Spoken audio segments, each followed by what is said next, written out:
Everyone has that one song that they absolutely cannot stand. For celebrities, sometimes that hatred can be rage-inducingly personal. With that in mind, here are some hit songs that totally outrage certain famous people. The 90s was a decade of urban legends, so much so that there was even a horror film that came out in 1998 called Urban Legend. While there aren't too many Bigfoots or aliens running around, at least as far as we know, there's at least one urban legend that's endured from this era, and with good reason. As the story goes, Alanis Morissette wrote her vitriolic hit You Oughta Know with Full House's Dave Coulier in mind. It turns out that this rumor is actually true, and Mr. Duplicity isn't exactly excited about his incidental mark on pop culture history. Coulier and Morissette dated in the early 90s, but it wasn't until nearly 2 decades later that the actor finally admitted that the song was about him. Interesting. The tip-off was the line that goes, "I hate to bug you in the middle of dinner." After the pair split, Morissette apparently did call him while he was eating. In 2013, he told HuffPost Live, "I've always taken the high road and said, you know, the guy in that song is an idiot. I would hate to be that guy." If he's thinking about the high road, that might just mean he's also thought about the low road. So it's not too hard to sense a little bit of anger in there. It's funny that it's become this urban legend, and it just kind of spun its own life. It wasn't because I nurtured it along and said I want to be this jerk in this hit song. Eddie Murphy didn't have a sense of humor when he was included in Tom Petty and Bob Dylan's collaboration Jammin Me. The track shouted out Murphy and his SNL castmate Joe Piscopo, along with English actress Vanessa Redgrave. Murphy was reportedly so angry that he went on record at least once to say, "F Tom Petty." The comedian believed that Petty was claiming that he was part of the media oversaturation problem, since the song ran through a number of 80s pop culture topics like war in the Middle East and Apple computers. At the time, Murphy had recently left SNL for big screen stardom. Petty took the lion's share of the blame, but Murphy probably should have redirected his anger towards Dylan. According to Petty, the verse about Eddie Murphy, that was all Bob, which embarrassed me a little bit because I remember seeing Eddie Murphy on TV really pissed off about it. I had nothing against Eddie Murphy or Vanessa Redgrave. According to John Legend, his song All of Me literally made his wife Chrissy Teigen cry. But not all of his tracks have resulted in the same bittersweet reaction. In fact, there's at least one that's had quite the opposite effect, and she's not afraid to talk about it.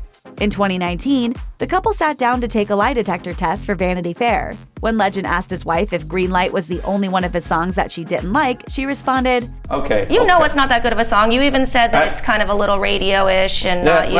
What? You know. What? I love that song. It's amazing. Listen to it. Legend claimed that his wife doesn't like the song because of the lyrics, which include the line, "Do I have a girlfriend? Well, technically no." The singer isn't about to be let off the hook on a technicality, though the real reason Teigen hates Greenlight might actually go much deeper. In 2018, she revealed that she had a meltdown fueled by jealousy on the set of the Greenlight music video when her husband was singing around a beautiful woman. As she tweeted, "Keep in mind, John and I met on a video. I was that girl. I know how this works." Halsey apparently believes in publicly airing her dirty laundry, as she's been not so subtly suggesting that rapper G-Eazy cheated on her while they were dating.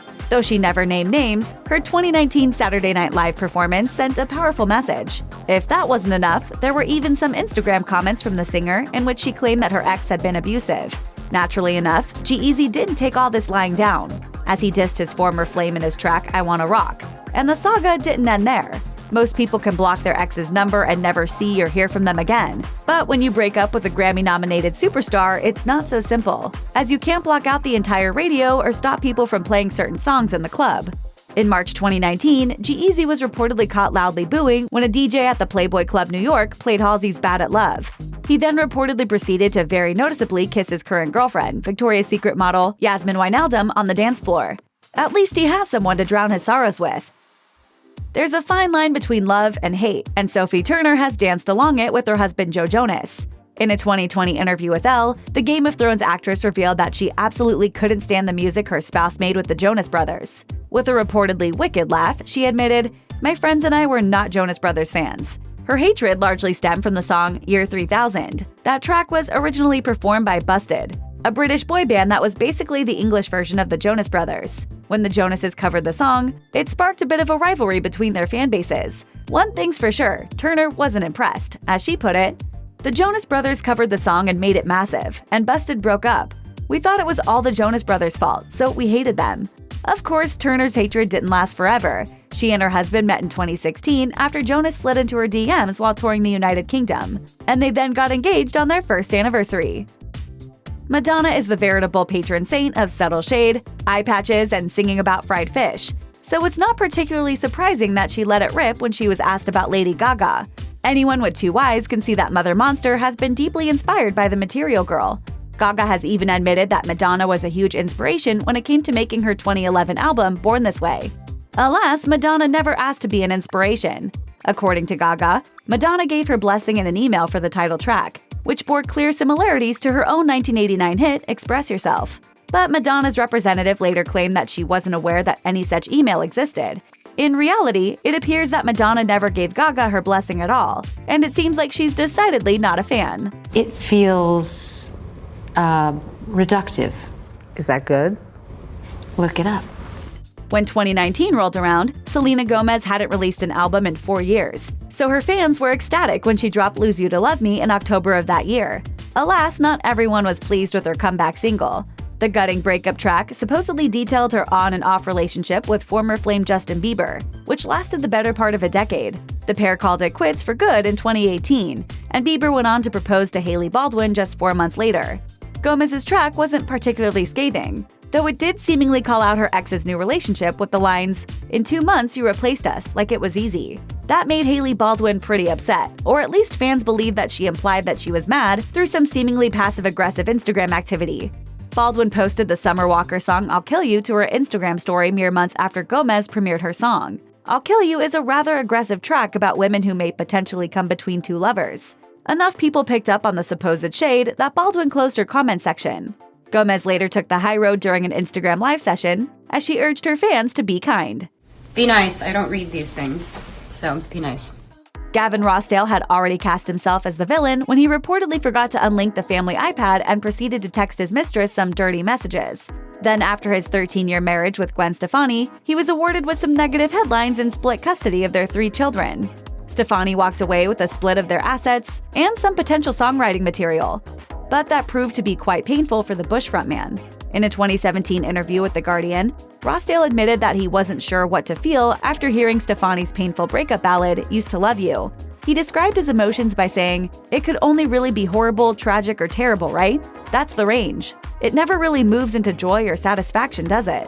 Part of that has to do with the fact that he was blindsided in an airport. He explained, "They had one of those little kiosks playing it, and I heard the song about how she used to love me. So I stood in the store and listened to it from beginning to end going, okay." He added, "If she had to do that, if she needed to do it, that's her perspective and everyone has that.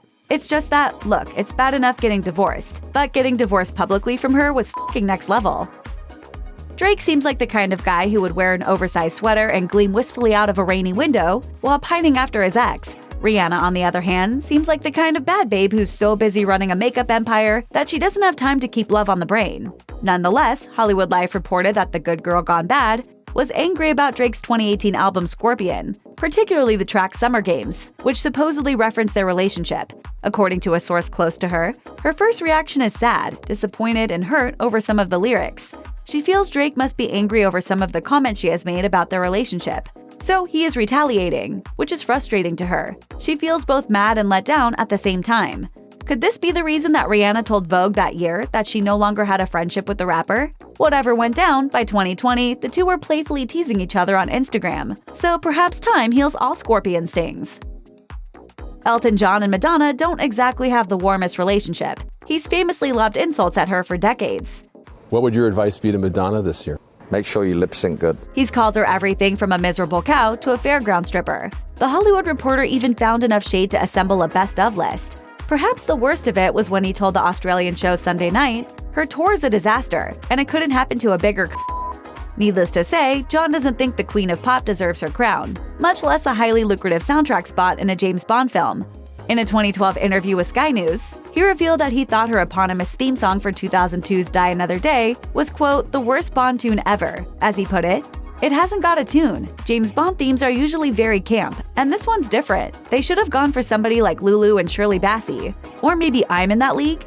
We get that most iterations of Madonna might not have been the best fit if you were hoping you'd be asked to record the song instead.